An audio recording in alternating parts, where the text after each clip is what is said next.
We don't need your pocket change. My wife's dad laughed at my offer to help. This is a $50 million business. My wife smirked. I quietly texted my investment manager, withdraw all backing from Anderson Holdings. Their emergency board meeting started in 10 minutes. The chandeliers in the Anderson estate dining room cast everything in gold. The silverware, the crystal, the faces of people who'd never known what it meant to count pennies. I sat at the far end of the table, the chair that had become mine by marriage, but never by acceptance, watching my wife Claire laugh at something her father said. The sound was champagne bubbles and country club tennis lessons. The kind of laugh that had drawn me in 5 years ago when I was still stupid enough to believe love could bridge the gap between old money and no money. Michael Claire's father, Richard Anderson, said my name the way you'd acknowledge a waiter. Claire tells me, you've been looking at the quarterly reports. I set down my fork carefully. The Filt minin on my plate cost more than my mother's weekly grocery budget used to be back when grocery budgets mattered. There are some concerning trends in the concerning. Richard chuckled, cutting me off. He reached for his wine, a 1982 Chateau Margaux that he'd opened without ceremony. The way other people open bottled water. That's adorable. Claire's mother, Patricia, smiled that smile. Wealthy women perfect over decades of charity galas and polite dismissal. Michael, dear, you have to understand. Richard has been running this company since before you were born. I understand that, I said quietly. I'm just saying that the real estate division is over-leveraged and the tech acquisition from last quarter. Pocket change, Richard interrupted, waving his hand. You're thinking in thousands, son. We think in millions, son. He'd been calling me that for 5 years, and it had never once sounded warm. Claire leaned forward. Her diamond bracelet, an anniversary gift from her parents, not from me. Catching the light. Honey, maybe we should leave the business, talk to people who understand the business. Something in her tone made me look at her. Really look at her. The woman I'd married had been kinder. Or maybe I'd just been too dazzled by her world to notice the edge beneath the polish. When had that changed? Or had it always been there, hidden behind the country club smile and the promise that love was enough? I do understand the business, I said, my voice still even. Years of growing up poor had taught me to keep my emotions locked down, to never give people the satisfaction of seeing you bleed. I've been studying it for months. The debt-to-equity ratio is Michael. Richard sat down his wine glass with a soft clink that somehow sounded like a gavel. Let me be direct. I appreciate that you're trying to contribute. I really do. It's sweet. But Anderson Holdings is a $50 million enterprise. We have entire departments full of Harvard MBAs whose sole job is to analyze what you're talking about. We don't need. He paused and something cruel flickered in his eyes. Your pocket change. The table went quiet. Claire's brother, Jonathan, smirked into his napkin. Patricia suddenly became very interested in her wine. Claire looked at her plate and that more than anything cut through me like a blade. She didn't defend me. She didn't even look uncomfortable. I see, I said softly. Richard seemed to take my quiet response as acquiescence. He smiled. Expansive now, generous in victory. Look, your family. You married our daughter, but let's be realistic about what you bring to the table. You have your little software consulting business, and that's fine for what it is. But this, he gestured broadly at the dining room, at the mansion, at the empire he'd built. This is generational wealth. This is legacy. You don't build this with pocket change and good intentions. No, I agreed, pulling my phone from my pocket. You build it with capital. Exactly, Richard said, pleased that I was finally understanding my place.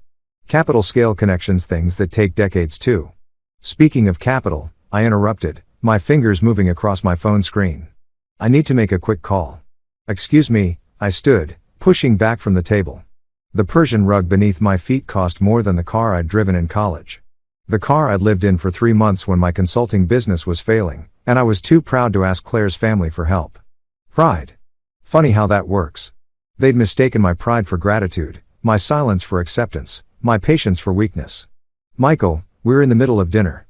Patricia protested weakly. This will just take a moment, I said, already walking toward the study. It's less than urgent. Behind me, I heard Jonathan mutter something, heard Claire's soft laugh. The sound followed me down the hallway, past family portraits of Anderson stretching back generations. All of them looking down with the same expression Richard had just worn, abused condescension, the look of people who'd never had to fight for anything. The study was dark wood and leather, old money incarnate. I closed the door behind me and pulled up my contacts. My hand was steady. That surprised me. I thought it might shake. Marcus Chun answered on the second ring. Michael wasn't expecting to hear from you tonight. Marcus, I need you to do something for me. I walked to the window, looking out at the Anderson estate grounds. 15 acres in Connecticut. The pool house was bigger than the apartment I'd grown up in. I need you to withdraw all backing from Anderson Holdings. Everything. Silence on the other end. Then everything. Everything. Michael, you're talking about approximately $37 million across various investment vehicles, loans, and equity positions. That's 90% of their operational capital. I finished. I know. Another pause. Marcus had been my investment manager for 4 years, since before I'd married Claire. Since before any of them knew that the quiet guy from nowhere had built something substantial. He'd watched me turn a failing software consulting business into something else entirely. He'd never asked why I kept it quiet. Maybe he understood that some people need to know they can survive on their own. That the safety net they're sleeping under isn't borrowed. You realize what this will do to them, Marcus said carefully. The real estate division is days away from a major closing. If we pull the bridge financing, I realize the tech acquisition from last quarter was structured with our debt facility as primary collateral. If we call it Michael. Marcus' voice gentled. I've known you a long time. I've never seen you make a decision out of anger. I'm not angry, I said, and realized it was true. I felt calm, crystalline, like I'd been walking through fog for 5 years, and suddenly the sun had burned it away. I'm just done being invisible. When do you want this executed? I checked my watch. 8:47 p.m. now, all of it. And Marcus, make sure the notifications go directly to Richard's email, the one he checks obsessively. I want him to see it tonight. That's going to trigger emergency board meeting protocols. Their bylaws require a meeting within 12 hours of any event that affects more than 25% of operational capital. I know. I've read their bylaws. Of course, I had. While they thought I was reading bedtime stories to the daughter, we didn't have yet. The daughter Claire kept putting off because her body was still perfect and she wanted to keep it that way. I'd been reading corporate documents. While they'd assumed I was watching football in the media room, I'd been analyzing 5 years of financial statements. While they'd smiled at me across dinner tables and called me son and dear and thought I was content to be their charity case, I'd been building a very different kind of empire. It's done, Marcus said. Finally. The paperwork will hit their servers in approximately 15 minutes. Michael, are you sure about this? I've never been more sure of anything. I ended the call and stood there for a moment looking at the study that Richard considered his sanctum. The walls were covered in photographs of business triumphs, newspaper clippings announcing deals, framed stock certificates from companies he'd acquired. There wasn't a single photo of Claire. Not one picture of his daughter, just monuments to himself. When I opened the door, Claire was standing in the hallway. What was that about? She asked. She'd followed me. Or maybe she'd been sent. It was hard to tell anymore where her will ended and her family's began. Business, I said. You don't have that kind of business. Not the kind that pulls you away from dinner with my parents, don't I? Something flickered in her eyes. Uncertainty, maybe. It was foreign on her face, like she tried on a costume that didn't quite fit. Michael, you're being weird. Am I?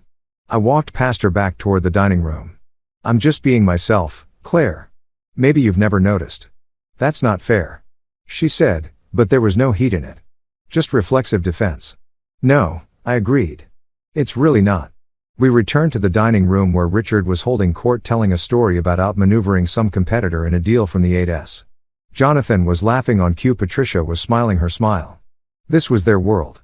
Stories about victory, about dominance, about putting people in their place. I sat down and picked up my fork. The filt minen was cold now, but I cut into it anyway. 9 minutes. That's how long it would take for the automated systems to process Marcus' instructions, for the capital withdrawals to trigger the emergency protocols, for the emails to start hitting Richard's inbox. As I was saying, Richard continued, not even acknowledging that I'd returned. The key to business is knowing when you have leverage and when you don't. This fellow thought he could. Richard's phone buzzed, then buzzed again. Then started ringing. He frowned, pulling it from his pocket. It's Stevens, he said, referring to his CFO. I need to take this during dinner, Patricia said, throwing me a look that suggested my earlier phone call had been some kind of breach of etiquette that was now infecting her husband. It must be important, Richard said, standing. He walked to the doorway, phone to his ear. Stevens, what is it? I watched him. I didn't turn away. I wanted to see it. His face went from annoyed to confused to something I'd never seen before on Richard Anderson's face. Afraid. What do you mean withdrawn? His voice pitched higher. All of it. That's impossible. The credit facility alone is. He listened and I watched the color drain from his face. 37 million. Who authorized? He turned slowly, his eyes finding mine across the room. I held his gaze. I didn't smile. I didn't gloat. I just looked at him the way he'd looked at me for 5 years, like he was something small that didn't quite matter. I'll call you back, Richard said quietly into the phone. He ended the call with a shaking hand. Richard. Patricia's voice carried a tremor of concern. What's wrong? Someone just pulled all of Peterson Holdings' investment capital from our company, Peterson Holdings. That's what Marcus called our primary investment vehicle. It was buried under 3 layers of LLC structures and trust arrangements. The name Peterson was my mother's maiden name. The grandmother who'd raised me in a 2-bedroom apartment and taught me that dignity didn't have a price tag and revenge was a dish best served cold. Peterson Holdings. Jonathan frowned. That's the primary capital facility for the real estate division. But they've never their silent partners. They don't interfere with, they just interfered, Richard said. His eyes never left mine. $37 million withdrawn. All of it. Claire's hand went to her mouth. But that's Daddy. That's most of. I know what it is. Richard snapped. Then softer, still staring at me. Who owns Peterson Holdings? The question hung in the air like chandelier light. Beautiful and sharp. Michael. Claire's voice was small. You don't know anything about this, do you? I set down my fork carefully, the same way I'd set it down earlier when Richard had interrupted me. When he called my concerns pocket change, when he'd smiled at me like I was a child who didn't understand grown-up things. Actually, I said quietly, I own Peterson Holdings along with several other investment vehicles that you're about to become very familiar with. The silence that followed was the most expensive sound I'd ever heard. You need to understand something about poverty to understand what happened next. Real poverty. Not the kind where you complain about student loans while your parents pay your rent. The kind where you're 12 years old and calculating whether you can skip lunch for a week to help your grandmother with the electric bill. The kind where you learn to be invisible because being noticed means being mocked for your Walmart shoes and hand-me-down clothes. That was my childhood. My parents died in a car accident when I was 8. A drunk driver, a rainy night, the kind of tragedy that's mundane in its commonness. My grandmother took me in. She worked 3 jobs. I wore clothes from Goodwill and pretended not to care when kids laughed.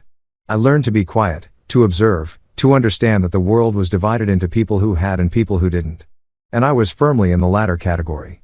But I was good at math, very good. And computers made sense to me in a way people didn't. By the time I was 16, I was building websites for local businesses. By 18, I'd saved enough to go to community college. By 22, I had a degree in a failing software consulting business and absolutely no safety net. That's when I met Thomas Peterson. Thomas was old money that had somehow kept its soul. His family had made their fortune in shipping in the 1800s, and Thomas had spent his life quietly investing in things he believed in. He found me through a mutual connection when I was building a piece of software for a nonprofit. He was 78, sharp as a blade, and lonely in the way rich people get when they realize money can't buy genuine connection. We became friends, real friends. He mentored me, not in the condescending way Richard would later try to, but with genuine respect. He saw something in me, the hunger maybe, or the discipline that comes from growing up with nothing. He taught me about investment, about capital, about how money worked when you had enough of it to make it work for you. When he died 2 years before I met Claire, he left me everything. Not publicly. That wasn't Thomas's style. He'd structured it through trusts and LLCs and investment vehicles. The kind of financial architecture that kept everything quiet. He knew I'd need the privacy. Money changes how people see you. He told me once, make sure you know who loves you for who you are before you let them know what you have. So, I kept it quiet. The software consulting business was real. I enjoyed the work and it gave me a reason to be busy that people understood. But underneath, I had $37 million in liquid assets, another 15 in real estate, and a portfolio that Marcus managed with surgical precision. When I met Claire, I was myself. Just myself. A guy who worked hard, who treated her well, who loved her with the intensity of someone who'd never expected to be loved back. She was beautiful and brilliant and kind. Or so I thought. Her family was wealthy, but I didn't care. I had my own money. I didn't need theirs. What I needed, I thought, was to be accepted, to be valued, to have someone look at me and see something worth keeping. I'd been such a fool. You own Peterson Holdings, Richard repeated slowly. He'd sat back down at the table, but his movements were mechanical, like someone in shock. You, my daughter's husband, who I thought had nothing. I finished for him. Yes, that's what you thought. Claire was staring at me like I was a stranger. Michael, I don't understand. You have a software consulting business. You work from home.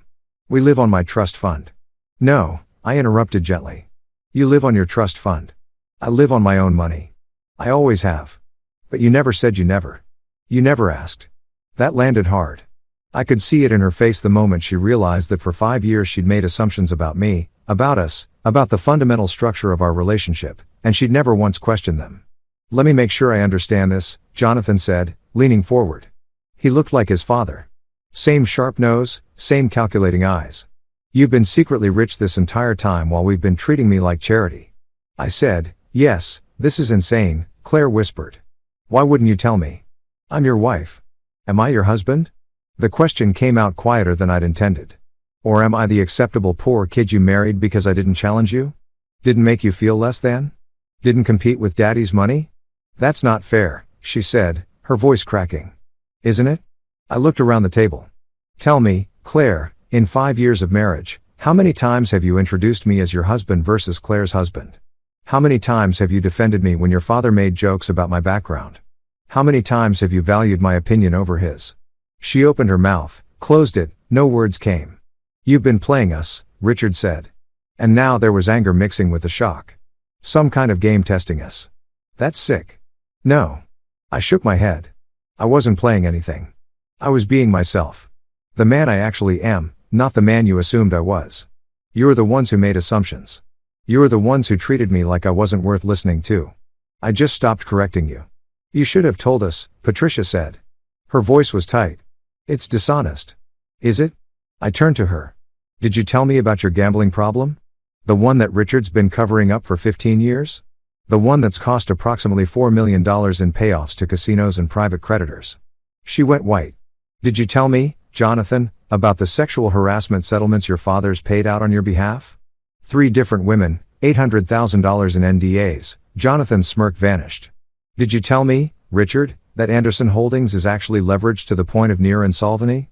That the $50 million valuation you're so proud of is built on $37 million of my money and another $15 million in loans you'll default on within the quarter? How do you? Richard started. How do I know? I smiled, and it wasn't a kind smile. Because I do my homework, because while you were dismissing me, I was reading every financial statement your company files, every loan document, every acquisition report. I know everything, Richard. I know the real estate division is about to collapse because you overbid on properties in Connecticut, assuming my capital would cover the gap. I know the tech acquisition was a disaster because the company you bought is being sued for patent infringement. I know that without my money, you have about 6 weeks before you have to start selling assets to cover operational costs. The silence was absolute, and I know, I continued, my voice dropping lower, that you're not actually successful businessmen. You're just wealthy. There's a difference. Success requires building something. You inherited something and slowly bled it dry while pretending you were geniuses. Richard stood up so fast his chair fell backward. You have no right. I have every right. I stood too, but slowly, calmly. I have the right of someone who was treated like nothing. The right of someone who sat through 5 years of quiet mockery and condescension. The right of someone whose wife just sat there and let her father call his concerns pocket change. Michael. Claire reached for my hand. I stepped back. Michael, please. We can fix this. We can. Can we? I looked at her. Really looked at her. When had she stopped being the woman I'd fallen in love with? Or had I just been too desperate for acceptance to see who she really was? Can you fix the way you introduced me to your friends? The way you always apologized for my clothes, my car, my background. The way you suggested I let your father handle our finances because you assumed I didn't understand money. I was trying to help, she whispered. No, you were trying to manage me to make me fit into the slot you assigned me. The poor but sweet husband who was lucky to marry up. That's not. It is. I pulled out my phone again. Marcus just sent me the emergency board meeting notification.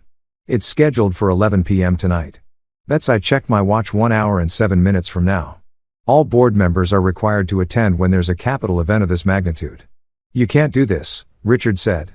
His voice was shaking. You're destroying us over what? Hurt feelings. Because I made a joke about pocket change. No, I said quietly.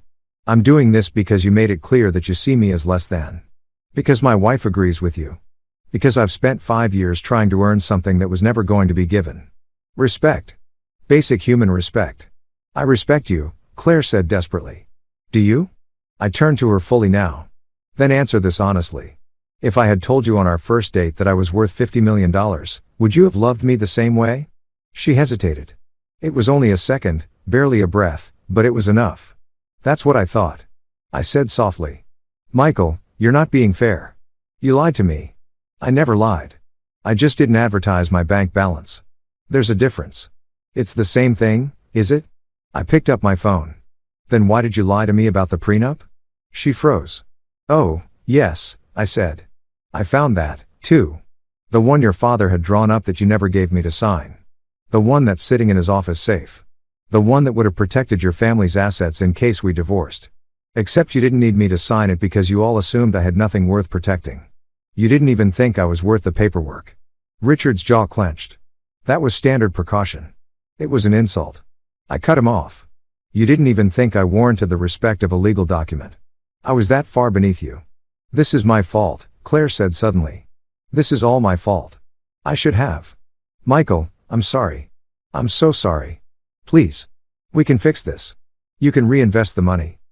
Daddy will apologize. We all will. We'll treat you differently. Please. You'll treat me differently because you know I have money now, not because you realize I deserve to be treated with respect all along. That's not true, isn't it? I walked toward the door behind me. Chairs scraped as they all stood. Where are you going? Claire's voice pitched toward panic. Home. My home. The apartment I've been keeping in Manhattan. The one you didn't know about. You have an apartment in Manhattan, Jonathan said. What else don't we know? Everything that matters, I said. You don't know who I actually am.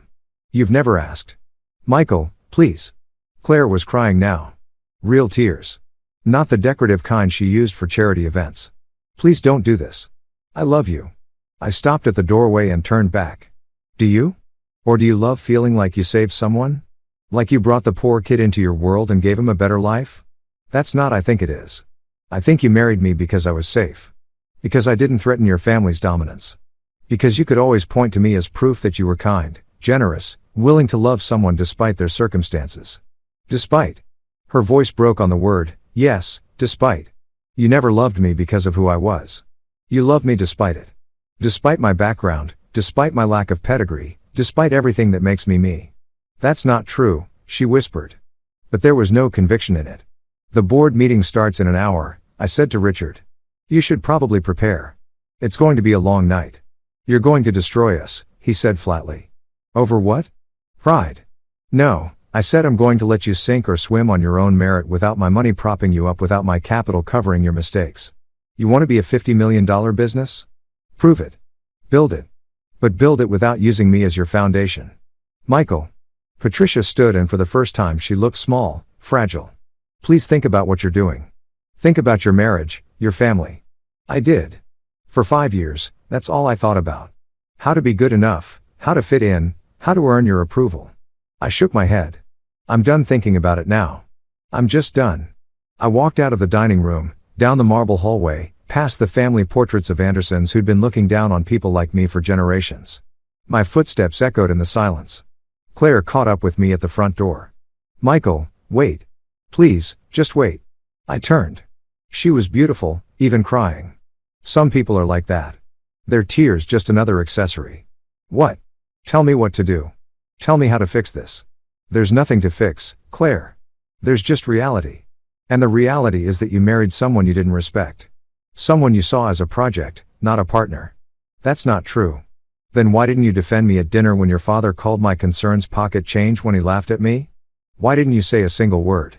She opened her mouth, closed it. I didn't think you didn't think it mattered because you agreed with him. No, he's my father. He's been running that company for decades. I thought you thought he knew better than me because I'm just the poor kid who got lucky, who married up, who should be grateful for the scraps of attention your family throws my way. Stop it. She grabbed my arm. Stop putting words in my mouth. Stop making me the villain. I love you. I've always loved you. Yes, maybe I haven't been perfect. Maybe I've let my family influence me too much. But that doesn't mean I don't love you. What do you love, Claire? I asked gently. The man you thought I was? The struggling consultant who needed your family's help, or the man I actually am? I don't know the man you actually are, she whispered. You never let me know him. I've been right here for 5 years. You never asked because you never told me. I shouldn't have to declare my bank balance for you to treat me with respect. She stepped back, her hand falling from my arm. This is really happening. You're really leaving? Yes. Because of one dinner, one stupid comment. No, because of 5 years of stupid comments. 5 years of being invisible. 5 years of being tolerated instead of celebrated. This dinner was just the moment I stopped accepting it. What about us? Our marriage. I looked at her, the woman I'd loved, the woman I'd thought was kind. The woman who'd turned out to be just another Anderson. I think our marriage ended a long time ago. Claire, we just didn't notice because we were both pretending to be people we're not. I'm not pretending. I'm just me. Exactly. You're Richard Anderson's daughter and I'm the poor kid who got lucky. That's all I've ever been to you. That's not fair. No, I agreed. It's really not. But it's honest. I opened the door. The November air was cold, sharp, real in a way the temperature-controlled mansion never was. Michael, her voice stopped me one more time. If you do this, if you destroy my family's business, I'll never forgive you. I turned back. Claire, I'm not destroying anything. I'm just removing my support. If your family's business can't survive without my capital, then it was never really successful to begin with. It was just expensive. That's the same thing as destroying it. No, it's the same thing as revealing the truth. I walked to my car, a 5-year-old Honda Civic that I'd kept, despite Claire's protests that it was embarrassing. It had been my grandmother's car. She'd saved for 3 years to buy it. It meant something to me that no Tesla or Mercedes ever could. As I drove away from the Anderson estate, my phone started ringing. Richard, then Jonathan, then Claire, then Richard again. I let it ring. Behind me, the mansion glowed like a jewel box, beautiful and empty. I had an hour before the board meeting would start. An hour before Richard and his executives would gather to discuss the capital event that was going to change everything. An hour before they'd have to face the reality that their $50 million business was built on foundations they didn't control. I wasn't going to that meeting. I didn't need to. Marcus would handle the legal requirements, the paperwork, the transition. My role was done. I'd removed the mask. I'd stopped being invisible. Now they'd have to figure out how to survive without the pocket change they'd been standing on all along. The Manhattan apartment was quiet in a way the Anderson estate never was. Their silence was performance. The hushed reverence of wealth broken by the careful clink of crystal and the rehearsed laughter of people who'd never had to be genuine. This silence was real. Just me and the city lights stretching out beyond floor-to-ceiling windows. 30 stories above the noise. I bought this place 3 years ago. 1 bedroom, 1 bathroom, but the location was prime Soho, and the view was worth every penny of the $3.2 million I paid. Claire didn't know about it. No one did. It was mine in a way nothing else in my life had been. Not shared, not compromised, not subjected to someone else's aesthetic preferences or family traditions. I poured myself a whiskey, Pappy Van Winkle, 23 year.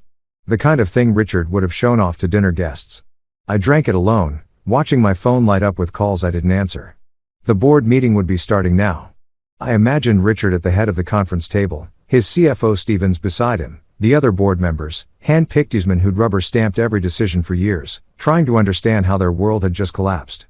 My phone buzzed with a text from Marcus. Meeting started. All notifications delivered. Do you want updates? No. I typed back. Just handle the logistics. I trust you. 3 dots appeared then. Michael, are you okay? I stared at that question for a long moment. Was I okay? I'd just blown up my marriage.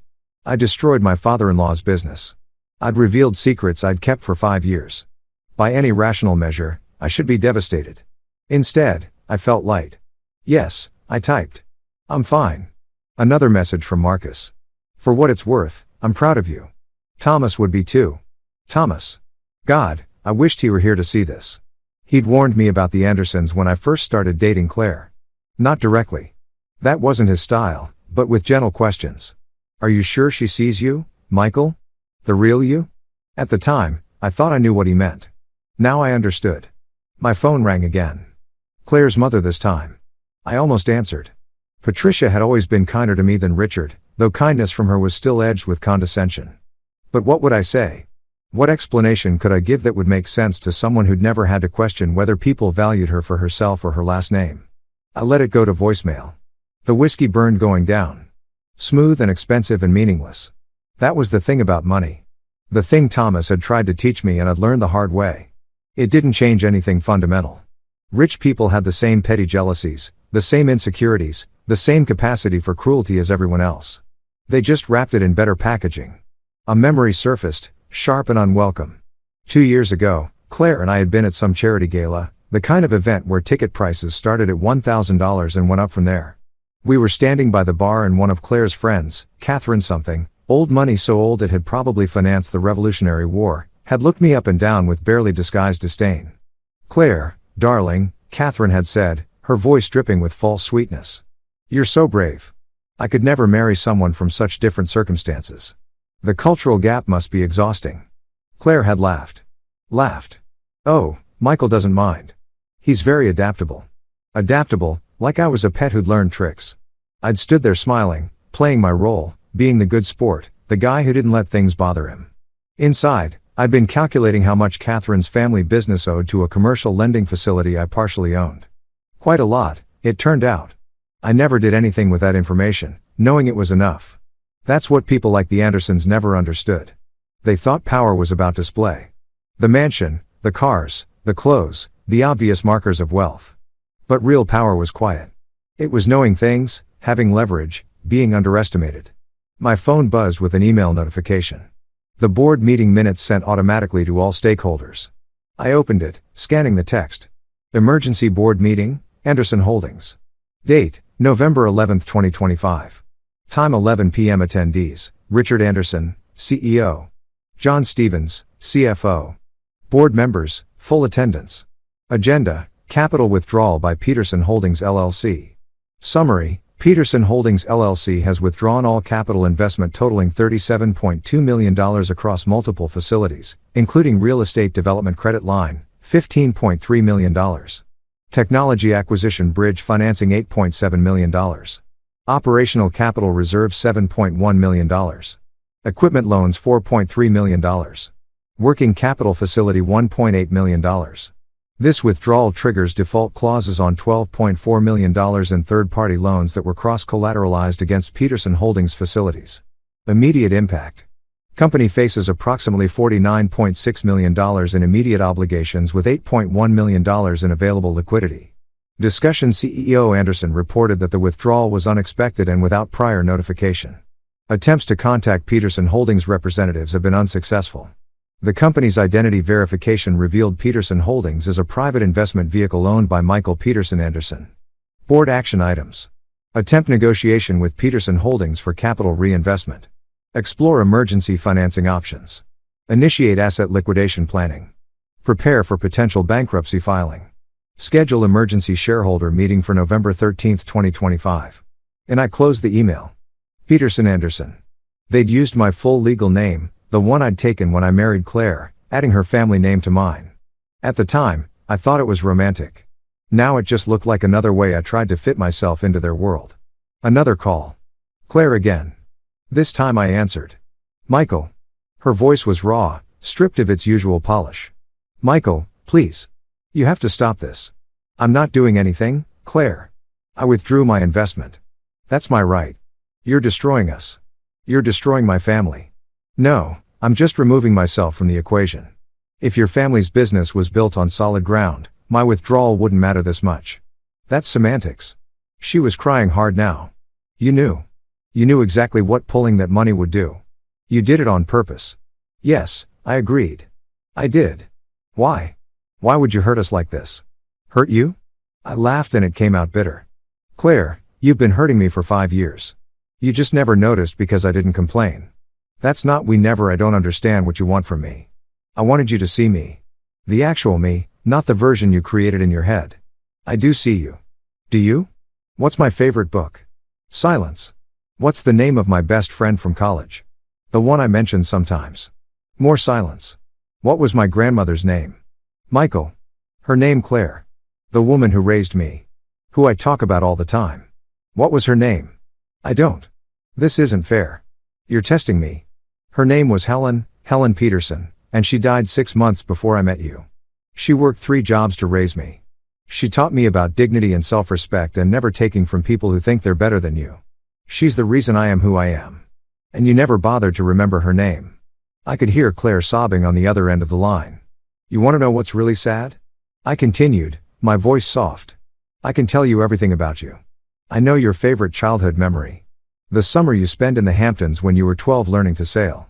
I know you're allergic to shellfish, but you eat it anyway at parties because you don't want to be difficult. I know you sleep on the left side of the bed because that's where your childhood bedroom window was and you liked watching the morning light. I know you, Claire. I paid attention. I cared. But you never bothered to know me because you thought you already understood what I was. Poor grateful. Lucky to be here. Stop it, she whispered. Please stop. I loved you. I said, I really did. But you didn't love me. You loved the idea of me. The charity project, the feel-good story, the poor kid who married the rich girl and lived happily ever after. That's not true. Then tell me why you're crying, Claire. Are you crying because I'm hurt? Because our marriage is ending? Or are you crying because your family's business is collapsing and you're realizing that the invisible husband you barely noticed actually mattered? She didn't answer. That was answer enough. I have to go. I said quietly. Michael, wait. Please, can we meet? Can we talk in person? There has to be a way to fix this. There's nothing to fix. This isn't a problem to solve. It's just the truth finally being visible. Don't hang up. Please don't hang up. Goodbye, Claire. I ended the call and turned off my phone. The city stretched out below. Millions of lives, millions of stories. I was just one person among many. That should have felt small. Morning came through floor-to-ceiling windows. Manhattan spreading out like a promise. I made coffee in my kitchen. Not the fancy espresso machine Claire had insisted on at the Anderson estate, but a simple French press Thomas had given me. Good coffee, he'd said. Doesn't need machinery. Just patience and attention. I was on my second cup when my phone buzzed with a new message. Not Marcus this time, but my lawyer, Jennifer Chun. No relation to Marcus, though they'd worked together enough times to have a comfortable rapport. Michael, we need to talk. Emergency hearing scheduled for this afternoon. Anderson's lawyers are moving fast. I called her back. Morning. Jennifer said she sounded tired. You've stirred up quite a situation. I withdrew my investment. That's hardly illegal. No, but Anderson's legal team is arguing it was done in bad faith. They're claiming you had knowledge of pending deals and deliberately timed the withdrawal to cause maximum damage. I did, Michael. She sighed. You can't just admit that. Why not? It's the truth. I knew exactly what I was doing, which is why we need to be very careful about how we present this. The timing might constitute tortious interference with business relationships depending on how the judge sees it. I walked to the window, coffee cup in hand.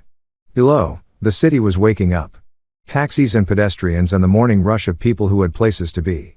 Jennifer, every document related to my investment has an "it will withdrawal" clause. I can remove my capital at any time for any reason that was explicitly negotiated. Yes, but I gave the legally required notification 12 hours before the withdrawal was complete exactly as specified in the contracts. Technically, yes, but there's no but. Jennifer, I followed the letter of the agreement. The fact that Anderson Holdings structured their entire business model around assuming I'd never exercise my legal rights isn't my problem. Silence on the other end, then you're not wrong. But Michael, this is going to get ugly. Claire's family has resources. They're going to fight. Let them. And your marriage? Claire will be at the hearing. Her lawyers are arguing that this is a domestic dispute. That should be. It's not a domestic dispute. It's a business decision. You're married to the CEO's daughter. Courts might see it differently. I took another sip of coffee. Then we'll deal with that. But I'm not backing down. I didn't think you would. Jennifer said, I just wanted to make sure you understand what you're facing. The Andersons are welcomed. They'll try to pressure you through social channels, business relationships, mutual acquaintances. It won't be pleasant. It hasn't been pleasant for 5 years. This is just a different kind of unpleasant. Fair enough. I'll see you at the courthouse at 2 p.m. Dress well. First impressions matter. I always dress well. I know, but Michael, dress rich. Let them see what they missed. After Jennifer hung up, I stood at the window for a long time thinking about armor. The Andersons had their armor, their name, their connections, their generational wealth. What was mine? The truth. Maybe the simple uncomfortable truth that they'd built their empire on someone else's foundation and never bothered to check if that someone might walk away. I dressed carefully for the hearing. Not the casual consultant clothes I usually wore around Claire's family, but a Tom Ford suit I'd bought 2 years ago and never worn. Custom-fitted midnight blue, the kind of thing that whispered money rather than shouting it. Thomas had taught me that, too. Real wealth doesn't need to announce itself. The courthouse was old Manhattan, all marble and brass and the weight of law. I arrived early, met Jennifer in the hallway. She looked me up and down and nodded approvingly. Good. You look like someone who belongs here. I do belong here. I know that. But now they'll know it, too. The Andersons arrived 15 minutes later. All of them, Richard, Patricia, Claire, Jonathan. They brought an army of lawyers. 3 of them in matching suits carrying briefcases that probably cost more than my first car. Claire saw me first. She'd been crying. I could see it in her eyes. The way her makeup was heavier than usual to cover the redness. She started toward me, but Jennifer stepped smoothly between us. Mrs. Peterson Anderson, Jennifer said, her voice professionally polite. Your lawyers should handle all communication at this point. He's my husband, Claire said. I can talk to my own husband. Not an illegal proceeding. You can't. Not without it potentially being used in court. Richard pushed forward, his face red. You son of a, you have any idea what you've done? Yes, I said calmly. I removed my financial support from a failing business. That's what I've done. Failing. We were thriving until you were leveraged to the breaking point, I interrupted. You were 1 bad quarter away from disaster. My capital was the only thing keeping you afloat. That's not thriving. That's drowning with expensive floaties. One of Richard's lawyers, a silver-haired man who screamed Ivy League, put a hand on Richard's shoulder. Mr. Anderson, please. Let's save it for the hearing. We filed into the courtroom. The judge was a black woman in her 50s, Judge Martinez, with sharp eyes that missed nothing. She looked at both sides with the expression of someone who'd seen every kind of and had no patience for any of it. This is an emergency hearing regarding the withdrawal of investment capital, Judge Martinez said, her voice cutting through the murmurs. Mr. Anderson's legal team has requested a temporary injunction, preventing Mr. Peterson Anderson from withdrawing funds, pending a full hearing on the matter. Mr. Peterson Anderson, you're represented by Ms. Chun. Yes, Your Honor, Jennifer said, standing. And you're arguing that no injunction is necessary because the withdrawal was completely legal. That's correct, Your Honor. My client exercised a contractual right to withdraw his investment with proper notification. There's no basis for an injunction. The silver-haired lawyer stood. Your Honor, Martin Prescott, representing Anderson Holdings. We believe there's clear evidence of bad faith here. Mr. Peterson Anderson deliberately concealed his financial position throughout his marriage, then weaponized that information to cause maximum harm to his wife's family business. Concealed, Jennifer's voice was sharp. My client was never asked about his financial position. There's no requirement to volunteer that information. He was living on his wife's trust fund. He was not, Jennifer interrupted. My client maintained a separate residence, paid for all his personal expenses, and contributed significantly to household expenses despite his wife's family assuming otherwise. Their assumption isn't his responsibility. Judge Martinez held up a hand. Let me make sure I understand this. Mr. Peterson Anderson, you married into the Anderson family without disclosing that you were independently wealthy. I stood. Your Honor, I didn't disclose it because I wasn't asked. My wife and her family made assumptions about my financial status based on my profession and background. I never lied about anything. But you knew they were making those assumptions. Yes, Your Honor. And you let them continue making those assumptions for 5 years. Yes, Your Honor. Why? The courtroom went silent. It was a good question. The kind of question that cut through the legal arguments to the heart of things. Because I wanted to know if they'd value me for who I was, I said quietly. Not what I had. My late mentor taught me that money changes how people see you. I wanted to know who my wife and her family really were before they knew about my finances. And what did you learn? Judge Martinez asked. I glanced at Claire. She was staring at me with tears streaming down her face. I learned that I was right to be cautious. Your Honor, Prescott jumped in. This is irrelevant to the question of whether the withdrawal should be stayed pending. On the contrary, Judge Martinez said, it's entirely relevant. You're asking me to force someone to keep their money in an investment they no longer wish to support. That's a very high bar, Mr. Prescott. You need to show me actual illegality, not just hurt feelings. There are timing issues, Your Honor. Mr. Peterson Anderson knew about pending deals, operational dependencies, all of which were disclosed in the quarterly reports he received as a primary investor. Jennifer countered. He had every right to consider that information in making his decision, but the timing was within the contractually specified notification period. There's no requirement that he time his withdrawal for his father-in-law's convenience. Judge Martinez leaned back, studying both sides. Mr. Prescott, I'm going to be honest with you. You don't have much of a case here. The withdrawal appears to be completely legal. The fact that it's devastating to your client's business doesn't make it illegal. Your Honor, we're talking about a personal relationship being weaponized. We're talking about a business relationship. Judge Martinez corrected.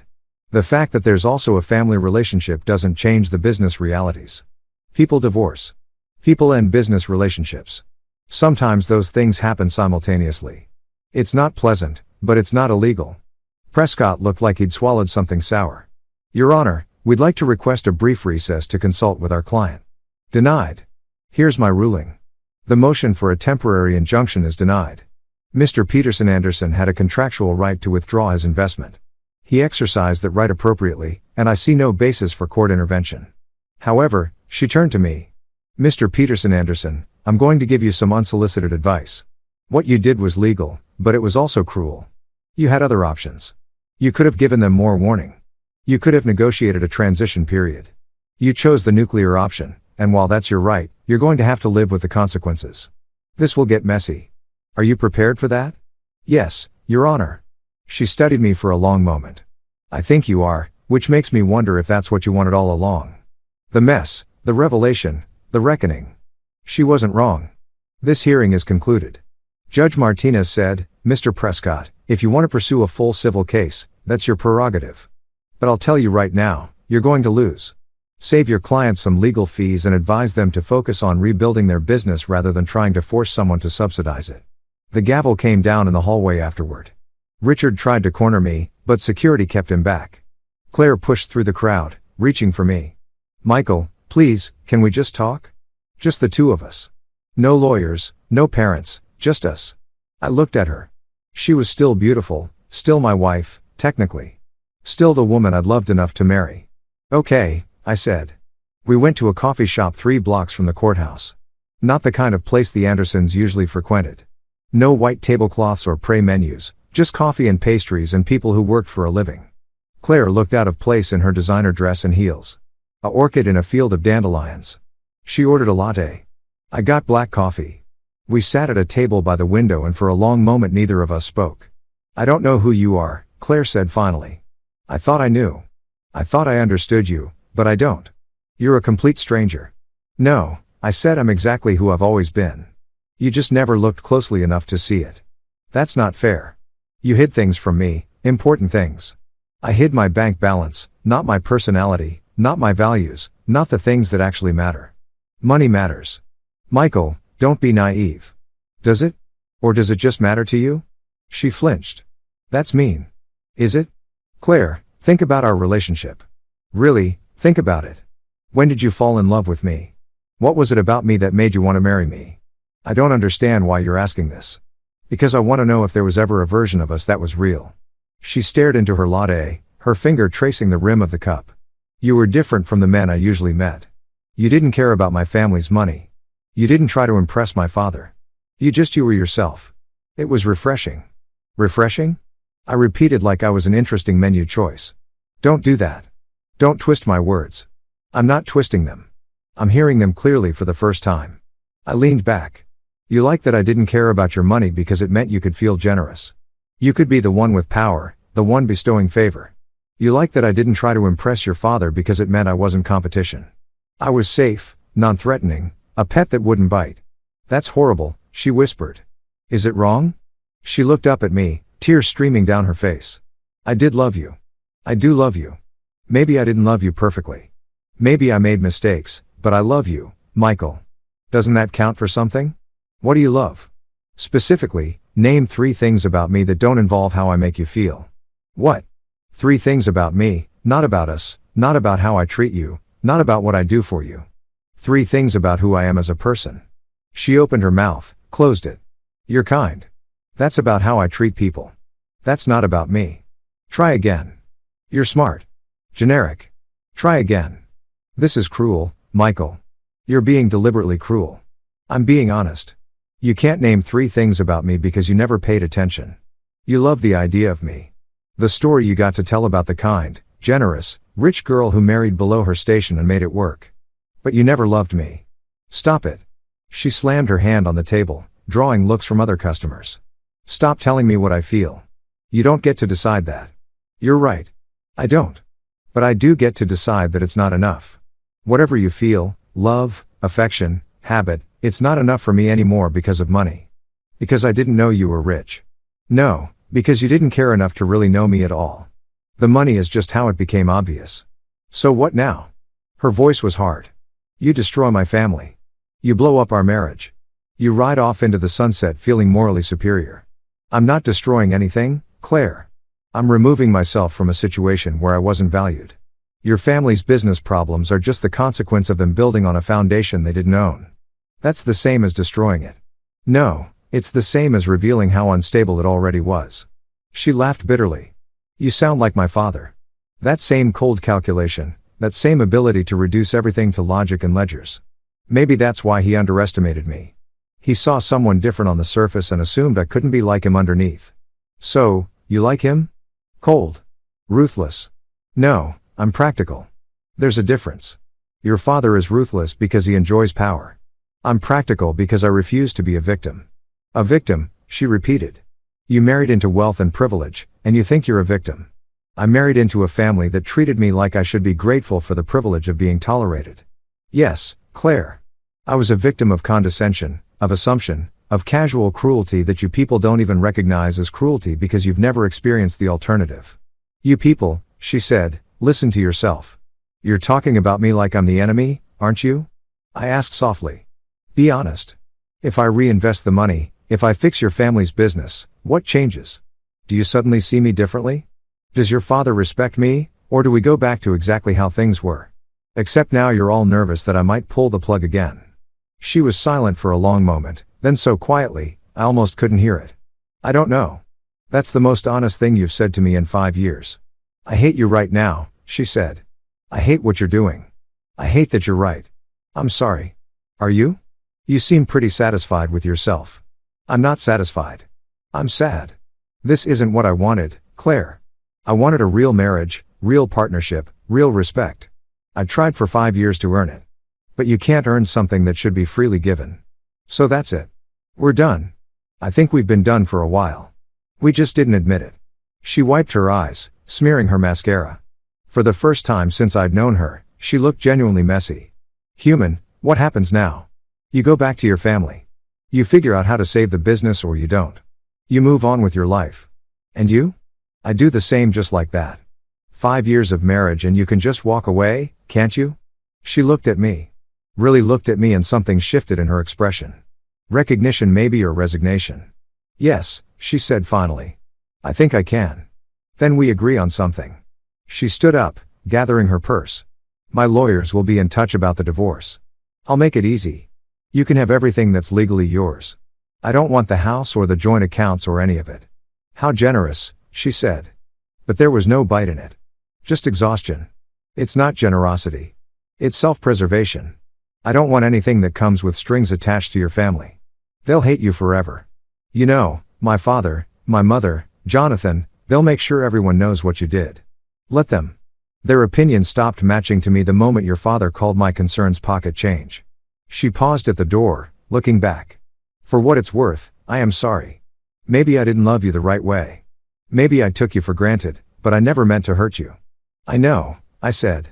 That's the worst part. You hurt me without even noticing. She left through the coffee shop window. I watched her get into a car, a Mercedes naturally, and drive away. Just like that, 5 years of marriage ended in a coffee shop that served burnt coffee and day-old muffins. My phone buzzed. Marcus, I assume you're not backing down.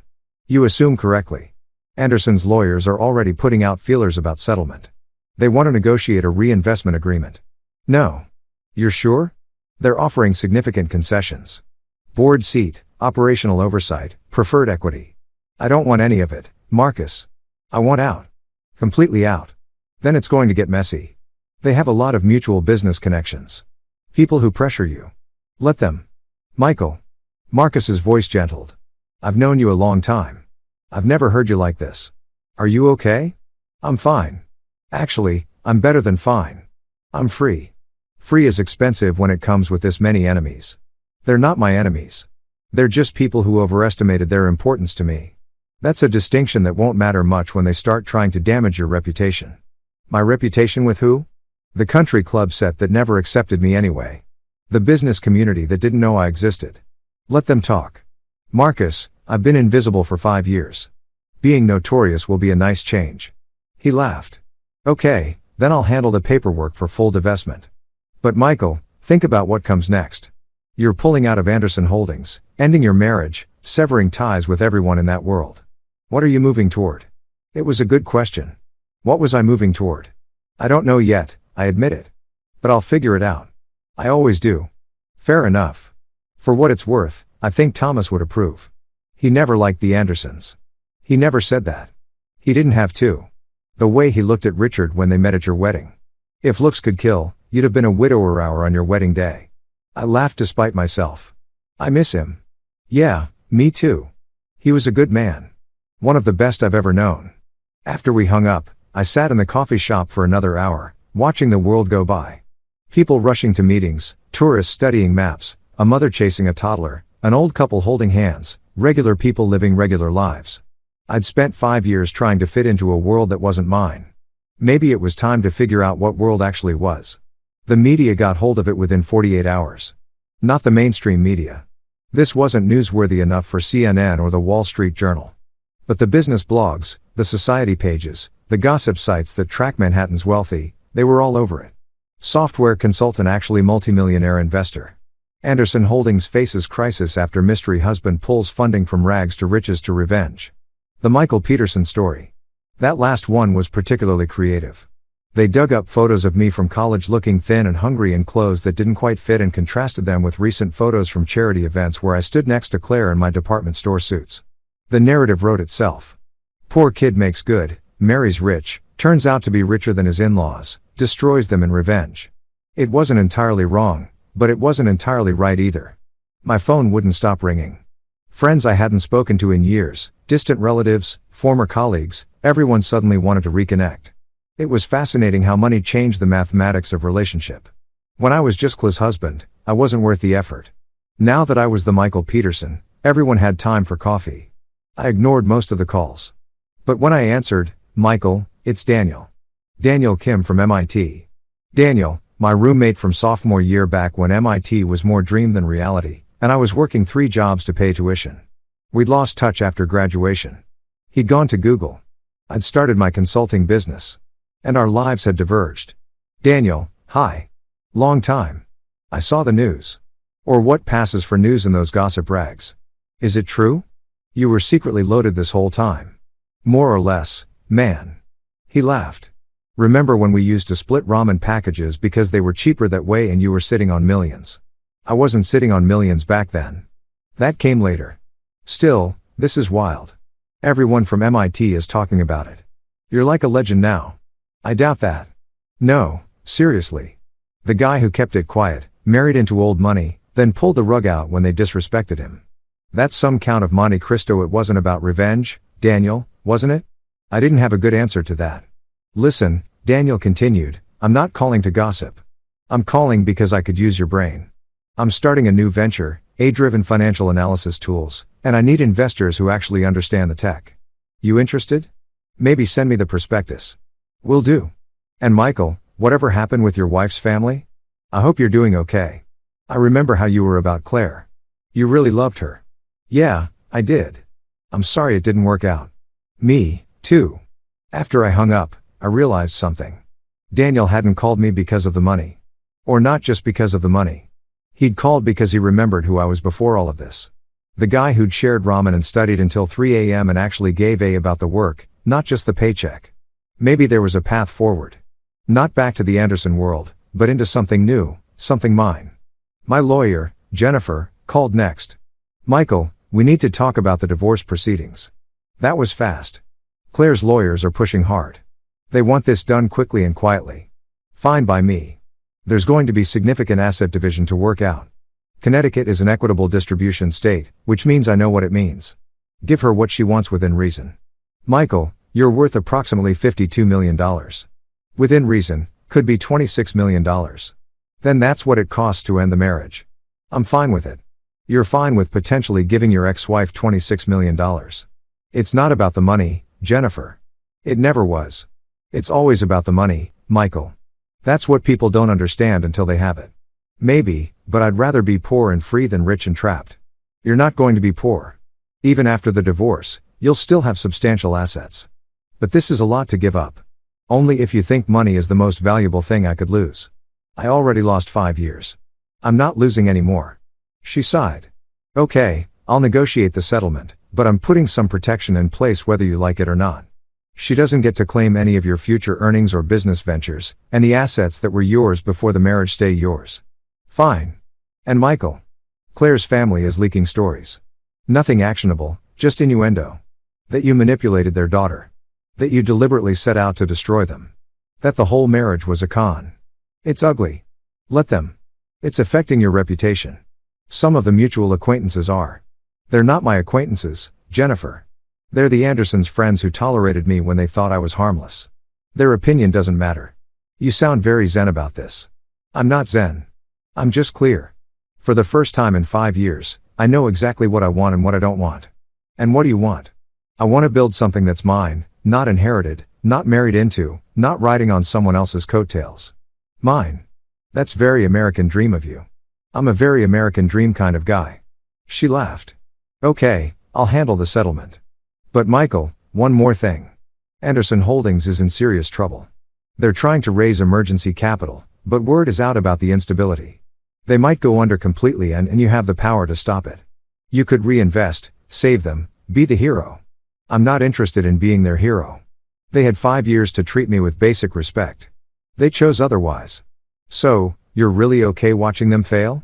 I'm okay with letting them succeed or fail on their own merit without me propping them up? That's cold, Michael. No, that's honest. Cold would be actively trying to destroy them. I'm just stepping back. The effect is the same maybe, but the intention matters, at least to me. After Jennifer hung up, I pulled out my laptop and looked at Daniel's prospectus. The AI financial analysis tools were interesting. Using machine learning to detect patterns in market behavior, predict disruptions, analyze risk. It was the kind of thing I would have loved to work on if I hadn't been so busy pretending to be someone I wasn't. I wrote Daniel back. I'm interested. Let's set up a meeting. Then I opened another email. This one from Claire. Michael, I don't expect you to read this, but I need to write it anyway. You were right about all of it. I didn't see you. I didn't value you. I married someone I thought I understood, and I never bothered to look deeper. My therapist, yes, I'm seeing a therapist now. Asked me to write down everything I know about you without Googling or asking anyone else. I couldn't fill a page. 5 years of marriage and I couldn't fill a single page with real knowledge about who you are. That's unforgivable. I know that. I'm not asking for forgiveness. I'm just acknowledging it. My family's business is probably going to fail. Daddy's trying to find emergency investors, but you were right about the fundamentals. We were overleveraged, overextended, living on borrowed capital, literally and figuratively. Part of me hates you for pulling the rug out, but the bigger part knows you just removed the rug you've been lending us. We were standing on your foundation and calling it ours. That wasn't fair to you. I don't know if you'll ever read this. Maybe you deleted it as soon as you saw my name. But I wanted you to know I'm sorry.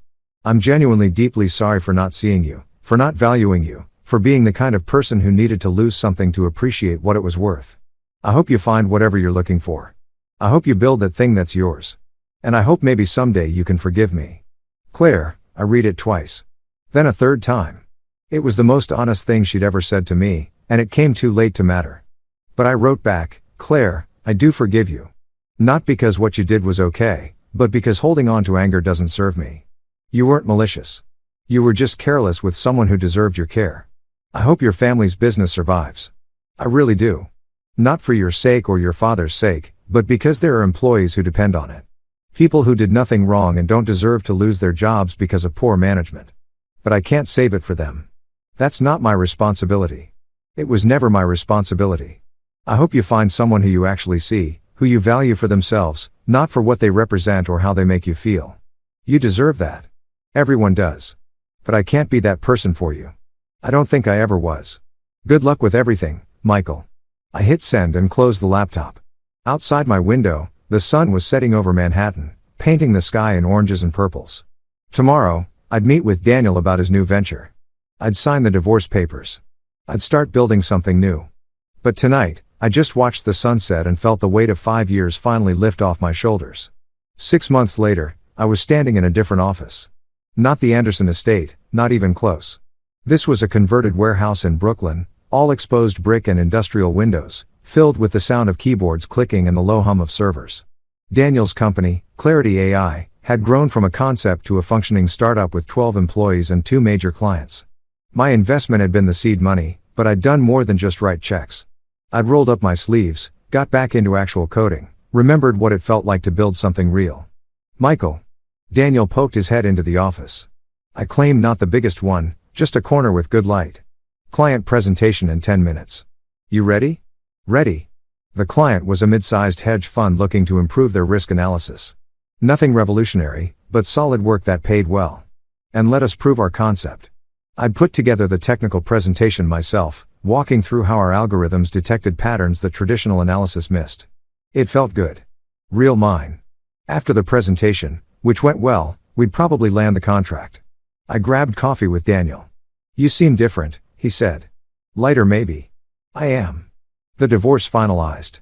Last month, Claire got the house, half the liquid assets, a settlement payment. I kept the business investments, and the properties. How much did it cost you? $23 million. Give or take? He whistled. That's a lot of money for a failed marriage. It's a bargain for freedom. Have you heard from them? The Andersons? Not directly, but I keep track. Anderson Holdings filed for Chapter 11 last month. They're restructuring, selling off assets, trying to find a buyer. And you feel nothing. Mostly some sadness. Not for Richard. He'll be fine. He's got personal wealth separate from the business.